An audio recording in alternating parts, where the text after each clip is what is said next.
क्या अब देश के कॉलेजेस और यूनिवर्सिटी में पढ़ाई केवल आपकी मेहनत और काबिलियत के दम पर होगी या फिर छात्रों को हर वक्त शिकायतों और निगरानी के डर के साए में रहना होगा?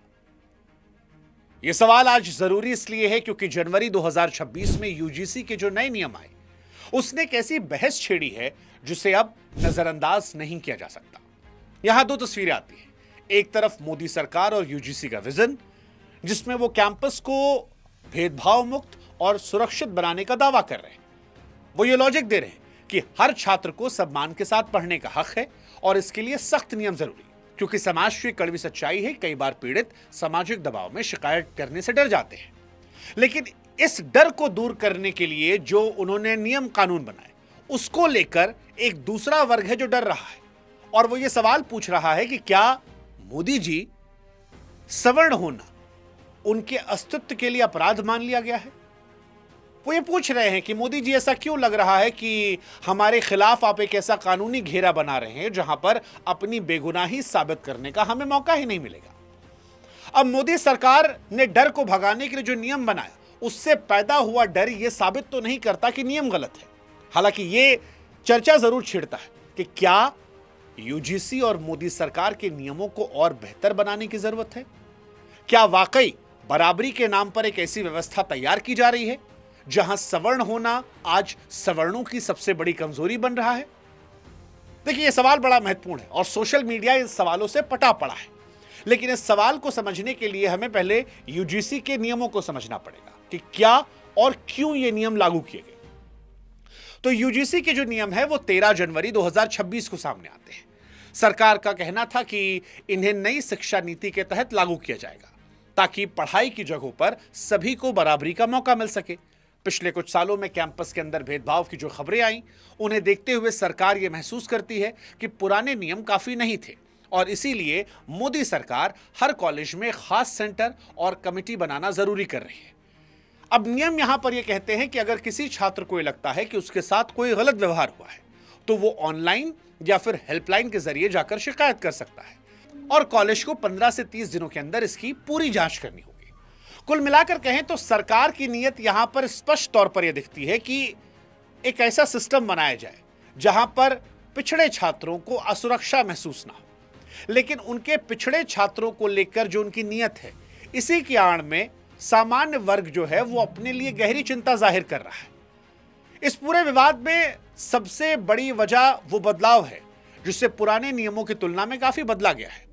साल 2012 के पुराने नियमों में एक प्रावधान था कि अगर कोई व्यक्ति जानबूझकर किसी पर भेदभाव का झूठा आरोप लगाता है तो शिकायत करने वाले को भी सजा दी जाएगी। अब यह एक तरीके का सुरक्षा कवच था ताकि जो नियम बनाए गए हैं उनका गलत इस्तेमाल ना किया जाए। लेकिन सवर्णों का जो डर है वो इसी बात को लेकर है क्योंकि 2026 के नए नियमों में इस सुरक्षा कवच को हटा दिया गया है। जानकारों का यह कहना है कि सरकार ने शायद ऐसा इसलिए किया ताकि असली पीड़ित रिपोर्ट करने से ना डरे, क्योंकि कई बार सजा के डर से लोग सच भी नहीं बोल पाते। लेकिन सवर्ण छात्र जो हैं वो यही डर रहे हैं। उनका डर यह है कि जब शिकायत करने वाले को पता है कि अगर उसका झूठ भी पकड़ा गया तो भी उसका कुछ नहीं बिगड़ेगा, तो फिर क्या यहां से सवर्णों के खिलाफ इसे हथियार के तौर पर इस्तेमाल नहीं किया जाएगा? क्या कई मामलों में इसका इस्तेमाल उन्हें डराने फंसाने के लिए नहीं किया जाएगा? और यह डर इसलिए भी बड़ा है क्योंकि जब किसी कानून में कोई चेक करने वाला रास्ता नहीं होता तो उसके गलत इस्तेमाल की संभावना हमेशा बनी रहती है। और इसीलिए सवर्ण कह रहे हैं कि क्या सवर्ण होना ही आज के दौर में सबसे बड़ा अपराध हो चुका है। इन नियमों की एक और चौंकाने वाली बात है इक्विटी स्क्वाड की तैनाती। सरकार इसे एक सुरक्षा टीम की तरह देखती है जो कैंपस की संवेदनशील जगहों पर नजर रखेगी ताकि कमजोर वर्ग के छात्रों को सुरक्षा दी जा सके। लेकिन छात्रों के बीच इसे अक्सर जासूसी के तौर पर महसूस किया जा रहा है। यूजीसी के मुताबिक ये स्क्वाड कैंपस में घूमते रहेंगे, निगरानी करेंगे। वो हॉस्टल, कैंटीन और बैठने की जगहों पर भी नजर रखेंगे। सामान्य वर्ग के छात्रों का डर यह है कि अप्रत्यक्ष भेदभाव जैसे धुंधले शब्दों के कारण उनके नॉर्मल व्यवहार को भी गलत तरीके से रिपोर्ट किया सकता है।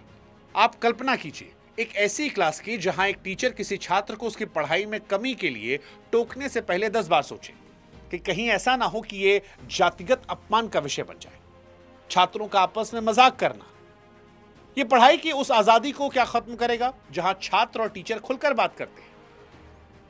इन नियमों का एक और गहरा पक्ष है कि कॉलेज प्रशासन पर भी दबाव हो सकता है। यूजीसी ने साफ कहा है कि अगर किसी कॉलेज में शिकायत का निपटारा सही से नहीं किया गया तो उस कॉलेज की फंडिंग को रोक दिया जाएगा, उसकी मान्यता तक को रद्द किया जा सकता है। अब इसका नतीजा क्या होगा? इसका नतीजा यह हो सकता है कि कॉलेज का प्रिंसिपल या मैनेजमेंट अपनी कुर्सी और फंड बचाने के लिए कार्रवाई करेगा, कड़ी कार्रवाई करेगा।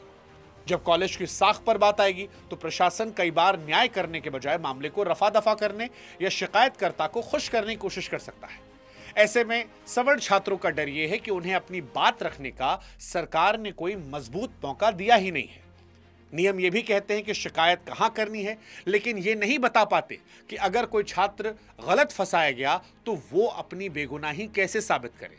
और क्योंकि कॉलेज मैनेजमेंट पर प्रेशर है कि इतनी समय सीमा में आपको शिकायत सॉल्व करनी है, तो ऐसे में सवर्ण छात्रों को डर है कि क्या हम फंसेंगे, बार बार फंसेंगे। किसी एक बेगुनाह को बचाने के लिए क्या आप किसी और को हथियार देंगे जो किसी और बेगुनाह को फंसा दे? कानून तो कहता है कि 100 कसूरवार छूट जाएं, लेकिन एक बेगुनाह को सजा नहीं होनी चाहिए। लेकिन सवर्णों का डर यही है कि जिनको आप ताकत दे रहे हैं उनको ताकत देना अच्छी बात है, लेकिन उनके ताकत के चलते कहीं आप इधर भेदभाव तो नहीं कर रहे हैं, यहां गलत नहीं कर रहे हैं। वो जाति का डर जो वहां था वो क्या यहां नहीं फैला रहे हैं? इस कानून के विरोध में अक्सर सजा की दर की बात कही जा रही है। हालिया रिपोर्ट कहती है कि SC/ST एक्ट में सजा होने की दर 34 से 42% के बीच है, और यही बात सवर्ण छात्र बार बार कह रहे हैं। उनका मतलब यह है कि एक बड़ी संख्या में कोर्ट मामलों में सबूतों की कमी की वजह से मामले टिक नहीं पाते, या तो आपस में समझौता हो जाता है। हालांकि इसका मतलब यह नहीं कि सारे केस फर्जी हैं, लेकिन यह जरूर दिखाता है कि कानूनी प्रक्रिया में कई बार बहुत सारे गलत मामले गलत दिशा में जाते हैं। रोहित वेमुला जैसे हाई प्रोफाइल मामले में भी जब सालों बाद पुलिस की रिपोर्ट आई और किसी को दोषी नहीं पाया गया, तब तक उस छात्र या प्रोफेसर का पूरा करियर और इज्जत तबाह हो चुकी थी। अब यहीं पर सवर्ण छात्र ये सवाल उठा रहे हैं कि अगर उनके खिलाफ कोई गलत शिकायत होती है और वो सालों बाद बेगुनाह साबित होते हैं तो उनके नुकसान की भरपाई कौन करेगा? और क्योंकि दोषी के खिलाफ आपने काउंटर करने का मौका नहीं दिया है, ऐसे में उनके खिलाफ केस जो है वो बड़ी संख्या में लोग करेंगे, क्योंकि उन्हें यह बात पता है कि गलत होने के बावजूद भी उन पर कोई एक्शन नहीं होगा। यह इस मामले को बड़ा पेचीदा बनाता है। हालांकि इस मामले का एक राजनीतिक पहलू भी है जिसे नजरअंदाज नहीं कर सकते। सवर्ण वोटर इस सरकार का हमेशा से एक मजबूत स्तंभ रहा है। उसे इस बात की उम्मीद थी कि सरकार काबिलियत का सम्मान करेगी, लेकिन इन नियमों के आने के बाद सवर्णों के मन में यह सवाल उठ रहा कि क्या सरकार अब केवल चुनावी समीकरणों के दबाव में काम कर रही? 10% EWS आरक्षण देकर जो भरोसा सरकार ने जीतने की कोशिश की थी, उसे लेकर अब ये लोग शक पैदा कर रहे हैं। वो कह रहे हैं कि जब कॉलेज में बनने वाली कमेटियों की बात आती है तो वहां सवर्ण छात्रों की बात सुनने के लिए कोई न्यूट्रल टीम नहीं दिखती। किसी भी स्वस्थ समाज के लिए जरूरी है कि हर वर्ग को लगे कि उसकी बात को सुना जा रहा है। जब सवर्ण छात्र को लगता है कि उसे केवल शोषक मान लिया गया है तो वो मानसिक तौर पर टूटने लगता है, और यही वजह है कि आज का मेधावी छात्र देश छोड़कर बाहर जाने की सोचने लगा है। अब सवाल यह है कि शिकायतें बहुत सारी, लेकिन समाधान क्या है? बैलेंस कैसे लाया जा सकता है? देखिए, समानता और न्याय के बीच तालमेल बनाने के लिए केवल आलोचना काफी नहीं है। इसके लिए हमें कुछ ठोस सुझावों पर काम करना होगा ताकि सवर्ण और वंचित दोनों वर्गों के हितों की रक्षा हो सके। पहला सुझाव जो हमारी तरफ से है, किसी भी शिकायत पर बड़ी कार्रवाई से पहले एक शुरुआती जांच होनी चाहिए। यानी प्रशासन पहले यह देखे कि शिकायत में दम है या नहीं। दूसरा सुझाव, हर कैंपस में एक आजाद टीम होनी चाहिए, इंडिपेंडेंट रिव्यू पैनल, जिसमें बाहर के जानकार और रिटायर्ड जज हो जो बिना दबाव के सच का पता लगा सके। तीसरा सुझाव, कमेटी के ढांचे में बदलाव होना चाहिए। इसमें एक ऐसा न्यूट्रल सदस्य हो जिसका राजनीति से वास्ता ना हो और जो केवल सच के आधार पर फैसला दे। तब जाकर डर के लिए जो नियम बनाए गए हैं उनको लेकर डर जो दूसरे वर्ग में है वो खत्म हो जाएगा। और डेमोक्रेसी यही है कि सबका साथ हो, सबका विकास हो। एक का डर दूर करने के लिए दूसरे के मन में डर पैदा करना यह सच्ची डेमोक्रेसी नहीं है। बराबरी का मतलब किसी एक वर्ग को डराना नहीं, बल्कि सबको साथ लेकर चलना है। भेदभाव को मिटाना है, जरूर मिटाइए, हर हाल में जरूरी है। इसके लिए सख्त नियम होने चाहिए क्योंकि असली पीड़ितों को न्याय मिलना चाहिए। लेकिन न्याय भी वही है जो सबके लिए एक समान हो। यूजीसी को इन नियमों में वो बैलेंस लाना होगा जिससे किसी मासूम को बेवजह फंसाया ना जा सके। ये डर ये साबित नहीं करता कि नियम गलत हैं, बल्कि ये कि उन्हें और बेहतर बनाने की जरूरत है। यदि हम एक तरफा भेदभाव मिटाने की बात करते हैं और दूसरी तरफ एक वर्ग को उस डर के साए में ढकेलते हैं, तो ये न्याय नहीं बल्कि अन्याय होगा।